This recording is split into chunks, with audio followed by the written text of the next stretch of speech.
ప్రభు అయిన యేసుక్రీస్తు నామంలో మీకు హృదయపూర్వకమైన వందనాలు తెలియపరుస్తున్నాను. ప్రభువు మరి సినాయి పర్వతం మీదకి మోషేని పిలిచి ఆయన ఇచ్చిన ఆజ్ఞలలో మొదటిది నేను తప్ప వేరొక దేవుడు మీకు ఉండకూడదు అనే మాట. ఈ మాట ఆయన పలకడంలో ఎన్నో మరి ఎంతో ఆంతర్యం ఉంది. ఎన్నో అనుభవాలు ఇందులో మనం నేర్చుకోగలుగుతాం.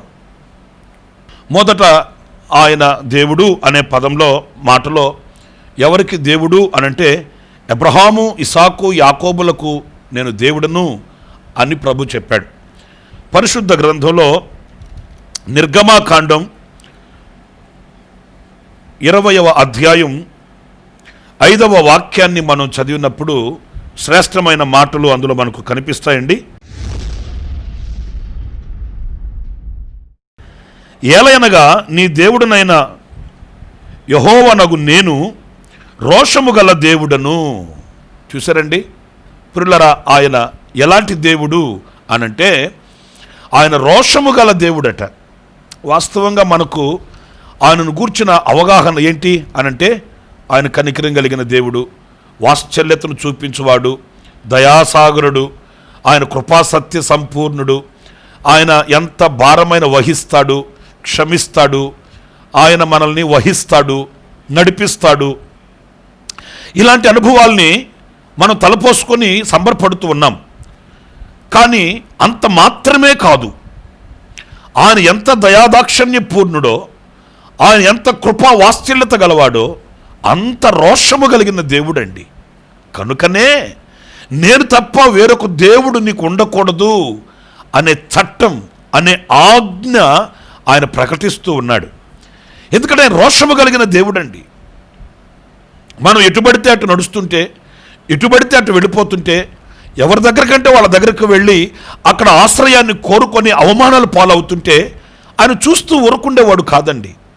ఆయన చూస్తూ దాటుకుని వెళ్ళేవాడు కాదండి. ఆయన మనల్ని స్వతంత్రంగా తిరగని అన్నట్లుగా విడిచిపెట్టి ఆయన నిలిచేవాడు కాదు. ఆయన క్రమము కలిగిన దేవుడు, ఆయన పరిశుద్ధుడైన దేవుడు, ఆయన పవిత్రుడైన దేవుడు. కనుక ఆయనకు కలిగిన పరిశుద్ధత, ఆయనకు కలిగిన పవిత్రత మనము కూడా కలిగి ఉండాలని వాంఛగలిగిన ఏకైక దేవుడు మనం ఆరాధించే మన ప్రభువు. కనుక ఆయన రోషము కలిగిన దేవుడు గనుకయే నేను తప్ప నీకు వేరొక దేవుడు ఉండకూడదు అనే నినాదాన్ని ఆయన వినిపిస్తున్నాడు. ఈరోజు మనం ఎవరిని ఆశ్రయిస్తున్నాము, ఎవరి చెంతకు వెళ్ళి మనం నిలబడుతున్నాము, ఎవరి దగ్గర ఆశ్రయాన్ని కోరుకొని పరుగులు తీస్తున్నాము అనేది కూడా మనం ఆలోచించాలి. ఎందుకంటే మనం ఆరాధించే దేవుడు చూచి చూడనట్లుగా విడిచిపెట్టేవాడైతే అంతగా మనం జాగ్రత్త పడాల్సిన అవసరం లేదు, ఇంతగా మనం ధ్యానించవలసిన అవసరం కూడా లేదు. కానీ అలా కాదు కదా. ఆయనే చెప్తున్నాడు, నేను తప్ప ఆకాశం అందే కానీ, భూమి ఎందే కానీ, భూమి క్రింద నీళ్ల ఎందే కానీ ఏ రూపమును మీరు చేసుకోనకూడదు అంటే ఇక్కడ ఆయన ఎంత రోషము కలిగిన దేవుడు అనేది మనం ఇట్టే గుర్తుపట్టవచ్చండి. గనుక నా ప్రియ దేవుని బిడ్డలారా, ఆయన రోషము గల దేవుడు అన్నప్పుడు అందును గూర్చిన భయము కూడా మనకు ఉండాలండి. ఆయన సహించేవాడు కాదు, ఆయన రోషము కలిగిన దేవుడు. గనుక నేను సరి అయిన ప్రవర్తన కలిగిన వాడనే బ్రతకాలి, నిలవాలి అనే కాంక్ష కూడా మనకు కలగాలి. ఆ దిశగా మనం అడుగులు వేయాలండి. చూడండి ఆయన ఎంత రోషము కలిగిన దేవుడు అనేది 1-2 ఉదాహరణలు నేను మీతో చెప్తాను క్లుప్తంగాను. ఒకసారి మోషే, అహరోనులు రాజు అయిన ఫరో దగ్గరకు వెళ్ళి వాళ్ళు అడిగారండి, అయ్యా మేము ప్రభుని ఆరాధన చేసుకోవాలి, మేము ప్రభుని స్తుతించుకోవాలి, మా దేవునికి మేము బలి అర్పణలు అర్పించుకోవాలి, అందుచేత మమ్మల్ని అరణ్యానికి పంపించండి, మేము వెళ్ళి మా దేవుని మేము ఆరాధన చేసుకుంటాం, మా దేవునికి మేము బలి అర్పణలు అర్పించుకోవాలి, గనుక మమ్మల్ని పంపించమని ఫరోని బతిమాలుకున్నారండి. పిల్లల ఫరో అంటే మీకు తెలుసు కదండి, నేను చెప్పేదేముంది, ఒక కఠినమైన రాతి గుండె కలిగిన వాడు, ఏమాత్రం కూడా చలించని వ్యక్తి, ఏమాత్రం కూడా కనికరం చూపని వ్యక్తి. అలా మోషే అహరోనులు అడిగేసరికి ఆ మాట ఆయన జీర్ణించుకోలేకపోయాడండి. ఎందుకంటే వీళ్ళు పలుమార్లు వెళ్ళడం, మాకు యెహోవా చెప్పాడు, మాకు మా దేవుడు చెప్పాడు, మా దేవుడు ఇలా అన్నాడు అని ఇలా అంటుండేసరికి ఆయన ఆ మాట జీర్ణించుకోలేకపోయాడండి. నేను రాజుని కదా, నేను కదా వీళ్ళకి అధికారిని, నేను కదా వీళ్ళకి యజమానుడను, నేను కదా వీళ్ళకి రాజుని. మరి నన్ను కాకుండా వీళ్ళు మాట మాటికి దేవుడు చెప్పాడు, ఆయన రమ్మన్నాడు, ఆయన ఇలా అనమన్నాడు, ఆయన ఇలా చేయమన్నాడు అని వీళ్ళు అలా అంటున్నారేంటి అని ఉగ్రుడైపోయి ఎంత అహంకారపు మాట అన్నాడో తెలుసండి. చూడండి ఆ మాట, నిర్గమాకాండం 5వ అధ్యాయం 2వ వాక్యాన్ని నేను చదువుతున్నాను, జాగ్రత్తగా వినండి. ఫరో, నేను అతని మాట విని ఇశ్రాయేలీయులను పోనిచుటకు యెహోవా ఎవడు? చూసారండి ఎంత ఘాతకానికి, ఎంత ఘోరమైన స్థితికి దిగజారిపోయాడో. యెహోవా ఎవడు అంటే ఈయనకి దేవుడు ఎవరో కూడా తెలియదు అన్నమాట. ఏదో మనుషులను కాదండి, లేకపోతే స్నేహితులను కాదు, బంధుమిత్రాదులను కాదు, లేకపోతే ఇరుగు పొరుగు వాళ్ళని కాదండి. కోపం వచ్చినప్పుడు నీవెవరో నాకు తెలిసిపోవా అట్లా అనడానికి సాక్షాత్తు సృష్టికర్త అయిన దేవుని, పరాక్రమము కలిగిన దేవుని, మహామహిమలో వసించుచున్న ఆ పరిశుద్ధుడైన దేవుని ఇక్కడ అంటాడు, యెహోవా ఎవడు? నేను యెహోవాను ఎరుగను, ఇశ్రాయేలీయులను పోనీయనెను. ప్రియమైన దేవుని బిడ్డలారా చూడండి, ఈ మాటలో అతని అహంకారపు మనస్తత్వం మనకు కనిపిస్తుందండి. అతడు ఎంత గర్వాంధుడై రాతకుండి కలిగిన వాడో ఈ మాటలో ఇట్టే మనం గుర్తుపట్టవచ్చండి. ఎందుకంటే అసలు సాక్షాత్తు దేవునినే నేను ఎరుగను, ఆయన ఎవడో నాకు తెలియదు అంటాడండి. ఈ రోజుల్లో చాలామంది కూడా నా ప్రియమైన దేవుని బిడ్డలారా, సజీవుడైన దేవునిని ఎరుగక, మహత్యము కలిగిన దేవునిని చేరక, చూచుచున్న దేవుడు, ఆయుష్ను పొడిగించే దేవుడు, ఆశీర్వాదాన్ని అనుగ్రహించే దేవుడు, మన కొరకై సమస్త ఈవులను కుమ్మరించగలిగిన ఆ యొక్క సర్వశక్తి కలిగిన దేవుడిని ఎరుగని పరిస్థితుల్లో ఈ రోజున గర్వం అనే గుర్రం ఎక్కి ప్రయాణం చేసేవాళ్ళు చాలామంది కనిపిస్తుంటారండి. వాళ్ళకి దేవుడు అంటే విలువ తెలియదు. దేవుడు అంటే వాళ్ళకి ఆ దేవుడికి చెల్లించవలసిన ఘనత ఏంటో వాళ్ళకి తెలియదు. వాళ్ళకి ఎంతసేపటికి తిన్నామా, తిరిగామా, సంపాదించామా, కూడగట్టామా, మూటగట్టామా, రాబోయే తరానికి మిగలబెట్టామా, అంతేగాని ఈ లోకాన్ని మనం విడిచిన తర్వాత ఒక దైవరాజ్యానికి మనం వెళ్ళాలి, ఈ లోకాన్ని మనం విడిచిన తర్వాత ఒక శాశ్వతమైన రాజ్యానికి మనం వెళ్ళాలి, ఈ లోకాన్ని మనం విడిచిన తర్వాత యుగాయుగములు జీవించగలిగిన ఒక దైవ సన్నిధి మనకు ఉన్నది అనే విచక్షణ జ్ఞానం వాళ్ళకు ఉండదండి. అమాయకంగా ఏమంటారంటే, ఏమనండి సచ్చిన తర్వాత తక్కెడో బిక్కుడో ఎవరు చూశారండి? ఎవరు చూశారండి? అంతేగాని ఆ రాజ్యములో నుంచి ఈ లోకానికి దిగివచ్చి, ఆ పరలోకములో నుంచి ఈ లోకానికి ఏతించి, ఆ పరలోక రాజ్య స్థాపనను గురించి ప్రకటించి, సర్వలోక పాప పరిహారార్థమై, సర్వలోక కళ్యాణార్థమై రక్తమును చిందించి, క్రయధనమును చెల్లించి, పాప విమోచన కొరకు బలి అయిపోయిన కరుణా సంపన్నుని యొక్క ఆ కనికరం కలిగిన దేవుని యొక్క ఆ కమనీయమైన దర్శనం వారికి కలగదండి. కఠినమైన మనస్తత్వం కలిగిన వాళ్ళు కదా. అందుకని నా ప్రియమైన దేవుని బిడ్డలారా ఆలోచించండి. దేవునిని ఎరుగక ఈ లోకంలోనే ఏదో ఉంది, ఈ లోకంలోనే మనం ఎంతో సంపాదించాలి అన్న ఈ లోకము మీద ఉన్న ఆ ప్రీతి దేవునికి దూరం చేసేస్తుందండి. ఒక వ్యక్తి అలాగే పరిశుద్ధ గ్రంథంలో మనం చదువుతాము, ఓ ధనాన్ని కూర్చుకొని పేర్చుకొని కొట్లలో దాచుకొని, నా ప్రాణమా తిను తాగు సుఖించు అన్నాడు. ఎంత తింటా, ఎంత తాగుతా, ఎంత సుఖిస్తా ఈ జానడు కడుపుకి? ఇంకా దేవుని సంశయం లేదు, దేవుని ఆజ్ఞ లేదు, ఆయన చిత్తం లేదు, అంత నీ చేతికి ఇచ్చేసాను కదా, ఇక ఎంజాయ్ చేయి అన్నట్లుగా సంతోషించు అన్నాడు. దేవుడు అన్నాడు, అరే పిచ్చోడా, ఎర్రోడా, ఈ రాత్రే నీ ప్రాణాన్ని వాళ్ళు అడుగుతున్నారు. ఎవరాళ్ళు? ఆ మాట మీరు గమనించాలండి. ఈ రాత్రే నీ ప్రాణాన్ని నేను తీసుకుంటున్నాను అనలేదండి. ఈ రాత్రియే నీ ప్రాణాన్ని వాళ్ళు అడుగుతున్నారు. ఎవరాళ్ళు అంటే ఈయన గారిని తీసుకుని వెళ్ళిన గుంపు, ఆ బ్యాచ్ సపరేట్ బ్యాచ్ అది. ఎందుకంటే దేవునిని ఎరుగక, సుఖాన్ని ప్రేమించి, దేవుని సన్నిధిని గుర్తించక, ప్రభు సన్నిధిలో శిరస్సు వంచక, అహంకారపు మత్తుతో ఉన్న వాడిని మరి వాళ్ళుగా ఇంకెవరు కోరుకుంటారండి? మరి లాజరు చనిపోతే దేవదూతలు వచ్చి తీసుకెళ్లారంట. మరి ఈయన్ని దేవదూతలు తీసుకెళ్తే ఆయన ఎవరు తీసుకెళ్తారో మనం చెప్పాలేంటి? అర్థమైపోలేదండి.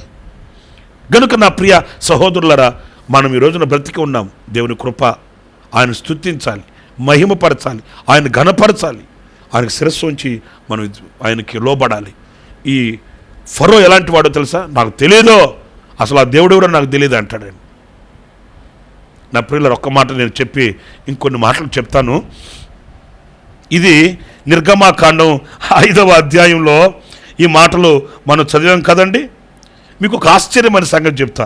ఈ 5వ అధ్యాయం 2వ వాక్యంలో ఈయన అహంకారం ఇలా ఉంది. కాస్త ఈ 5వ అధ్యాయం దగ్గర నుంచి మీరు 9వ అధ్యాయానికి రండి. ఈ 9వ అధ్యాయం 27వ వాక్యాన్ని నేను చదువుతున్నాను. ఇప్పుడు ఈ కఠినాత్ముడు, అహంకారి అయిన ఈ ఫరో మాట తీరు ఎలా మారిందో మీరు జాగ్రత్తగా గమనించండి. 9వ అధ్యాయం 27వ వాక్యంలో, ఇది చూడగా ఫరో మోషే అహరోనులను పిలువనంపి, నేను ఈసారి పాపము చేసి ఉన్నాను. అయిపోయిందండి అయ్యగారి పని. నిన్నటిదాకా మీసాలు మెలేసి కాళ్ళు ఎగరేసి డబ్బు ఎత్తు లోకపు మత్తు అన్నాడే, ఇక అయిపోయింది దీపం. ఇప్పుడు ఏమంటున్నాడంటే, మోషే అహరోనులను మళ్ళా పిలిపించి అంటాడు 9వ అధ్యాయం 27వ వాక్యంలో, నేను పాపము చేసి తిని, యెహోవా న్యాయవంతుడు, స్తోత్రం కలుగునుగాక. ప్రియా దేవుని బిడ్డలారా, మరి నిన్నేమన్నా? అసలు ఆయన ఎవడో నాకు తెలియదు అన్నాడు. అహంకారం. నేను ఒక మాట చెప్పనా? అసలు ఈ చరిత్ర మీకు ఎందుకు చెప్తున్నానంటే, మనం ఆరాధించే దేవుడు రోషము గల దేవుడు అండి. చేతగాని వాడు కాదు, చేతులు ముడుచుకుని ఉండేవాడు కాదు. ఆయన సాహస వీరుడు. ఏ కార్యమునైనా చేయుటకు, ఎంతటి కార్యమునైనా సంపూర్తి చేయడానికి సామర్థ్యత గల దేవుడు ఒకే ఒక్కడు. ఆయన పేరే నజరేయుడైన యేసు. అహంకారపు మత్తుతో ఉన్నవాణ్ణి ఆ అహంకారపు వేదిక మీద నుంచి దింపాడు కిందకి. ఇప్పుడు ఫరో అంటాడు, నేను పాపం చేశాను బాబు, యెహోవా న్యాయవంతుడు, నేనును నా జనులను దుర్మార్గులము. ఎవరు చెప్పిన ఈ మాటలు? ఎవరు చెప్పమన్నారు ఆయన్ని? నేనును నా జనులను దుర్మార్గులము. మరి నీవు నీ జనులు దుర్మార్గులైతే నీ ఎదుట నిలిచిన ఆ ఇశ్రాయేలు ప్రజలు ఎవరు? మరలా డైరెక్ట్గా చెప్పాలనా? నా ప్రియ దేవుని బిడ్డలారా, ఆయన అహంకారులను ఎదిరిస్తాడు, దీనులకు కృప చూపిస్తాడు. ఆయన రోషము గలవాడండి. ఏదో గర్వంతో మాట్లాడుతుంటే ఆయన ఏదో తొలగదోసుకొని చూసి చూడట్టుగా వెళ్ళిపోడు. పంతం పడుతాడు, అంతం చూపిస్తాడు. ఆయన రౌద్రము కలిగిన, రోషము కలిగిన కొదమ సింహం, ఆయన యూదా గోత్రపు సింహం. నిద్రపోతుందని సింహం దగ్గరికి వెళ్ళి ఆటలాడుకుంటే పంజా విప్పుతుంది. ఆటలు కాదు సింహంతో, దేవునితో చెలగాటం కాదు, దేవునితో ఆటలు కాదు. ఆయన జీవము కలిగిన దేవుడు, పరాక్రమము కలిగిన దేవుడు కనుక ఆయనతో ఆచితూచి భయభక్తులు కలిగి వినయ విధేయతలతో వినయ మనస్కులమై మనము ఆయన సన్నిధిలో శిరస్సు వంచాలి, శిరస్సు వంచాలి. చూడండి, నిన్న మొన్న ఆ మాటలు మాట్లాడిన ఫరో ఇప్పుడు గడగడ గడగడ వణికిపోతూ అంటున్నాడు, నేను పాపము చేసి తిని, యెహోవా న్యాయవంతుడు, నేనును నా జనులను దుర్మార్గులమైపోయామయ్యా అని పశ్చాత్తాపడుతున్నాడు. నిజమేనండి నా ప్రియులారా, మన ఎదుట అహంకారపు మత్తుతో ఎవరు చెలరేగినా మనమేం తొందరపడకూడదు, వేచి చూడాలి. దేవుని సన్నిధిలో మనం వినయ విధేయతలతో కనిపెట్టి చూడాలి.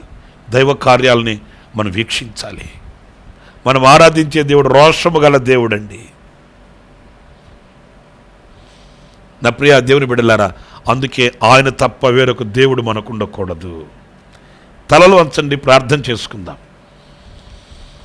గాడ్ ఆఫ్ నాజరేత్, హల్లెలూయా, స్తోత్రం.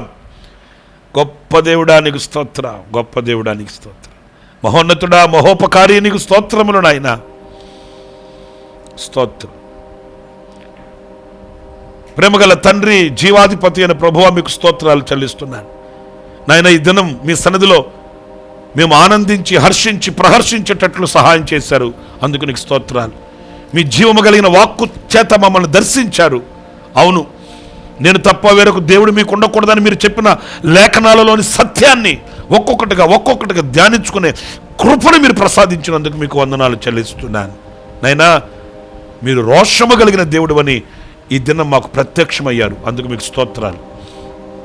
మీకు చెందవలసిన ఘనతను మీకు అర్పిస్తూ వినయ విధేయతలతో మీ సన్నిధిలో శిరస్సు వంచి మీ దీవెనలకు మేము పాత్రులగుటకు సహాయం చేయమని మరొకసారి మా దేశాన్ని, మా రాష్ట్రాన్ని, మా ప్రజలను, దేశాలను, ప్రపంచంలో ఉన్న మానవ కోటిని మీ చేత సమర్పిస్తున్నాను. మీ కౌగిలిలో దాచుకోండి. ఈ విపత్కరమైన పరిస్థితులలో మీ సహాయాన్ని మీరు మాకు అందించండి నాయనా. మీరు తప్ప మాకు వేరొక ఆశ్రయం లేదు నాయనా. ఇదిగో రోగాల చేత పీడింపబడుతూ వ్యాధులతో బాధపడుతున్న నీ బిడ్డలను దయతో మీరు జ్ఞాపకం చేసుకున్నామని వేడుకొనుచున్నాను. కనికరించి కటాక్షించి మీ హస్తం చాపి అద్భుతం చేయమని ఇదిగో మీ ప్రియుల కుటుంబాలు ఒక్కొక్క కుటుంబాన్ని మీ చేతులు సమర్పిస్తున్నాను. మీ రెక్కల నీడలో ఒక్కొక్క కుటుంబాన్ని దాచి ఉంచమని వేడుకొనుచున్నాను. బలపరిచే మీ బాహు నిత్యము తోడుగా ఉంచమని నన్ను మమ్మల్ని మీ చేతులకు అప్పగించుకుంటూ యేసు ప్రశస్త నామములో ప్రార్థించి వేడుకొనుచున్నాను తండ్రి. ఆమేన్, ఆమేన్, ఆమేన్. ప్రభు మిమ్మల్ని దీవించి ఆశీర్వదించునుగాక.